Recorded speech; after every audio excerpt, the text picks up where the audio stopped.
All right, hello, ladies and gentlemen. I hope all of you are doing well. We are going to get started.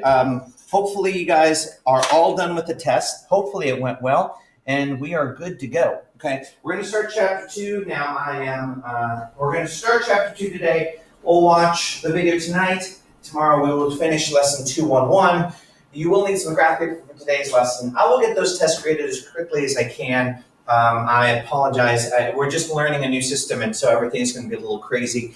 Hopefully, by now, everyone's uploaded their take-home portion of the test, and if you're a remote student, you've uploaded both sections online, and they are good to go. Okay? Lesson 211, how does it grow? Seeing growth in linear representations. Now, I am going to just give you a heads up. Chapter 2 is completely review. It is a full review of CC3 last year's. You spent a couple chapters working on the material we're going to cover in one chapter kind of quickly.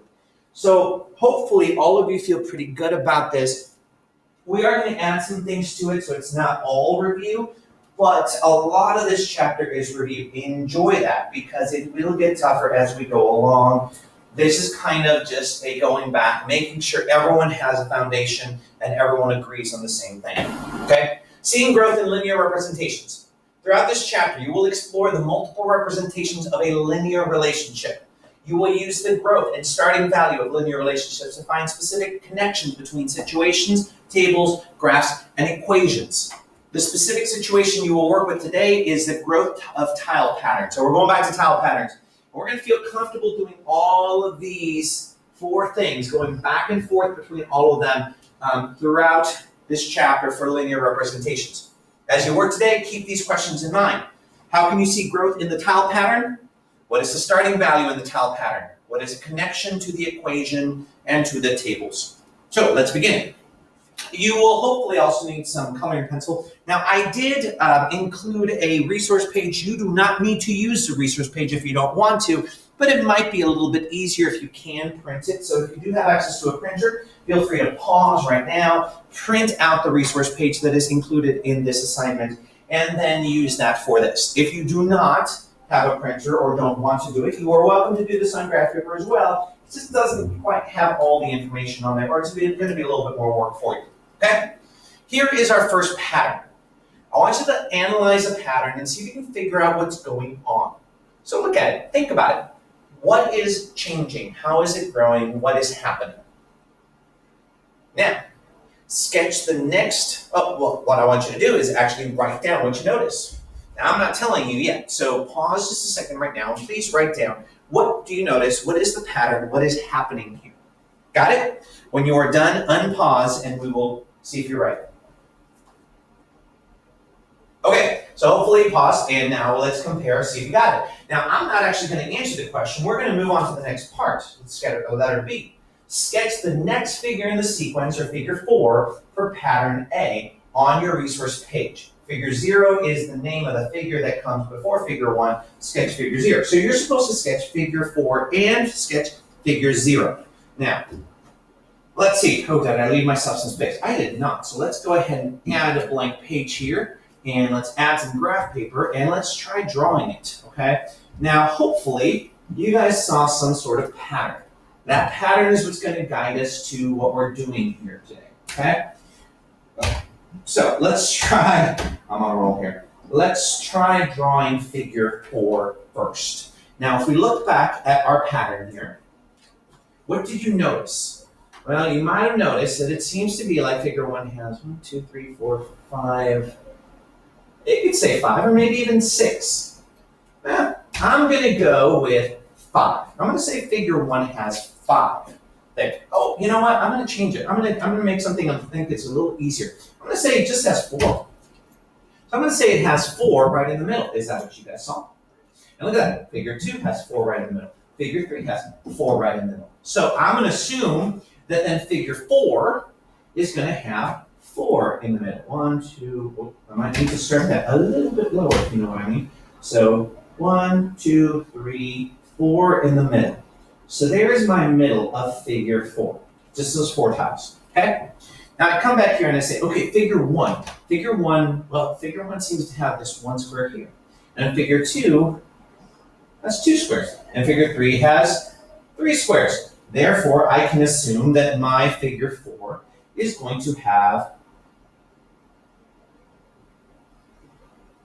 7 squares. No, I'm kidding, 4. 4 squares here at the end, because that's what seems to be going on with the pattern. Then I come back here and I say, okay, let's look at this one. Figure 1 has 2 over here, and then it has 4 over here, and now it has 6 over here. So I'm going to say figure 4 must have how many? It should have a total of 8. So here is figure 4. All right, is that what you got? Did you get it right? Okay, now pause the video, please, and draw me figure 0. Go. All right, well, did you get it? Did you get it right? Let's see. Figure 0, here's what I've got, figure 0. And then on this side, and then on this side. Yeah, no, that's it, guys. Figure 0 should look like that. Is that what you got? Woohoo! I hope you did. Cool. Now let's move on. By how much is tile pattern A growing? Where are the tiles being added with each new figure?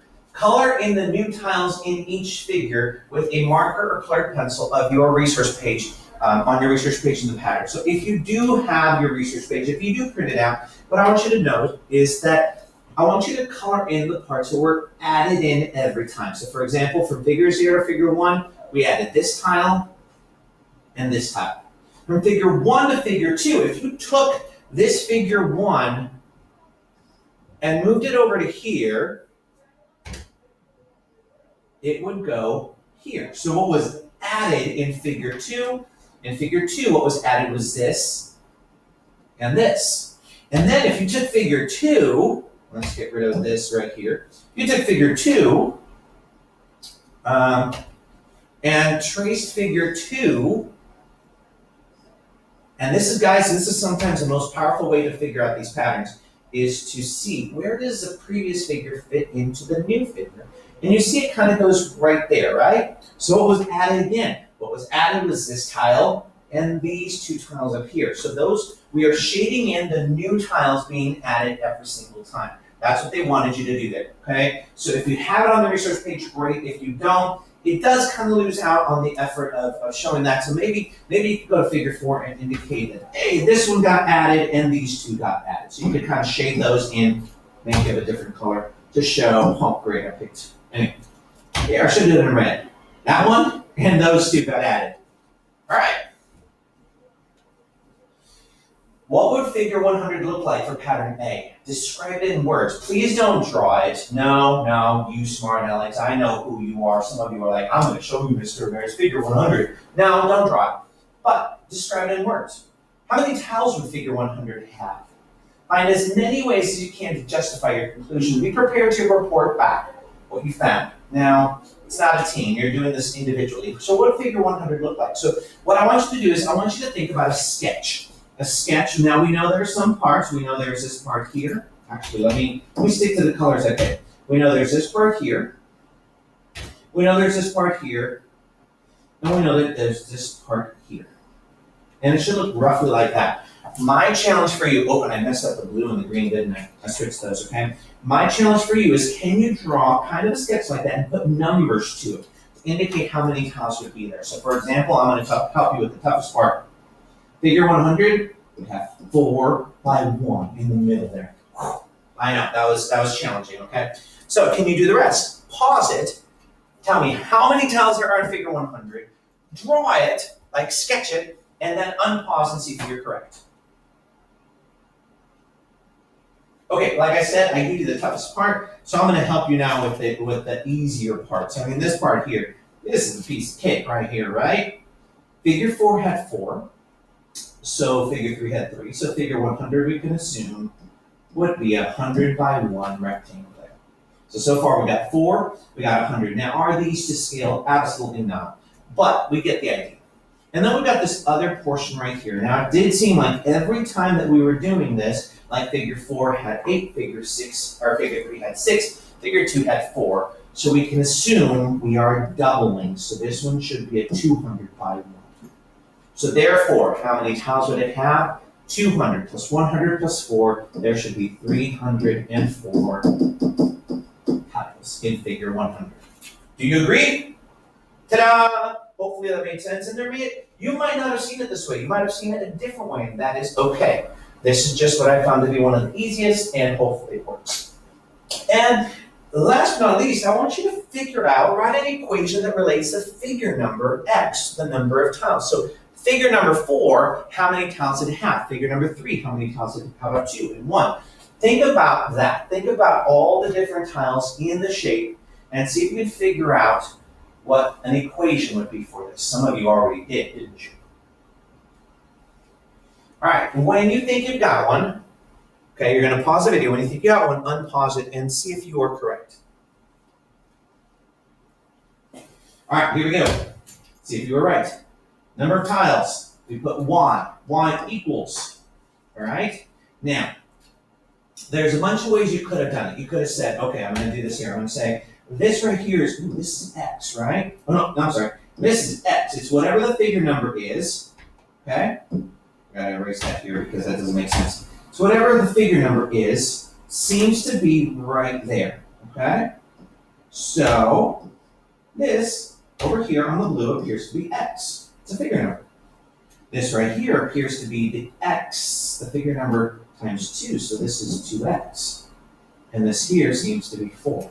So my equation should be 3x plus 4. Do you agree? Is that what you got? I hope you did, because that's what's right. Okay. Well, your task, ladies and gentlemen, you are going to complete parts A through E from problem 2-1 for pattern B. Shown below, shown below or on your resource page. Again, if you printed out the resource page, this is on your resource page. You're going to do the exact same process that we did. What? These questions here. And you might actually want to pause the video here as you're working on it. Here, I'll maximize it so you can see all the questions. So all those questions we just answered, you're going to answer again for figure number 2, and that is your homework for tonight. It should take you not too long, but try to find out what the pattern is. Draw figure 0, figure 4. How is it growing? Color in the parts that are growing. What would figure 100 look like? How many tiles would it have? Describe it in words. Make a sketch. And then letter E, write an equation for the figure number and the number of tiles y. Cool? So that is your work. Well, I've got to pause. So you can pause here. You can also look it up in your book because, of course, here's Foxtrot. And so you can choose where you want to pause. You can pause there or you can pause here. But that is what I want done by tomorrow. Cool? All right, ladies and gentlemen, have a great day. And that is all I've got for you right now.